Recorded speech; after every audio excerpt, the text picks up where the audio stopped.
Yun, what's up nga pala si Balrapos 7 at ngayon ayusin pala yung truck, papaanda rin na. Ito, makikita nyo ngayon, ang dami namin. So, tulong-tulong kami para ayusin yan. So, ito pala, papalitan pala ng brake fluid. Kasi hindi nyo matanong, bumangga pala yan kasi nawalan kami ng preno. Kaya yung papalitan ng brake fluid. So, nakikita nyo naman pinupuno. Tapos mamaya ayusin pala yan mamaya. Yan. Nakikita nyo kumukulo-kulo pa. Miyakulo-kulo. Tapos ito pala banda na ginamitan pala ng jack para i-testing kung kumapit na ba yung preno. Kung may preno na ba.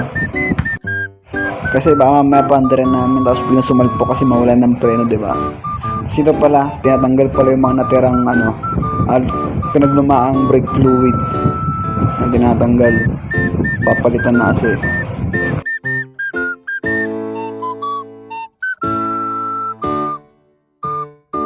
At dito, tinataas pala yung ulo ni Balara Engine para ma-check kung mayroon bang tulo yung brake fluid na nilagay.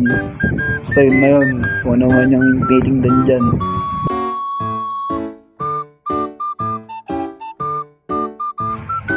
Tapos dito pala, pinapaikot-ikot yung gulong para malaman kung may preno na ba. Yan o, kita nyo ba yan, inikot-ikot. Mabigat pala yan, ay hindi, yung kabila pala yung likod. Mabigat kasi dalawang gulong, isang gulong lang pala yan. So yun, kumapit na nga. Tapos dito, makit pala ako sa itaas ng truck para tingnan yung tangke. Tapos yun, nakita ko, daming kalawang. Sasain mo namin yung bok. So baba na pala ako. Kasi papanda rin na to. Yun, tapos dito, pinapandar na pala si test drive namin. So kung makita nyo, maandar na. Biglang huminto dahil may kukuhain pa ata. Ay sa gagad. So ito pala, maandar na pala. Okay, tayong takbuhan. Pwede na pang harabas. Yun, papunta pala kami yung pekot ng kami dito sa Villa Beatriz. Yun, dito nagtatapos na nga ang video. Thank you sa panonood. Wow.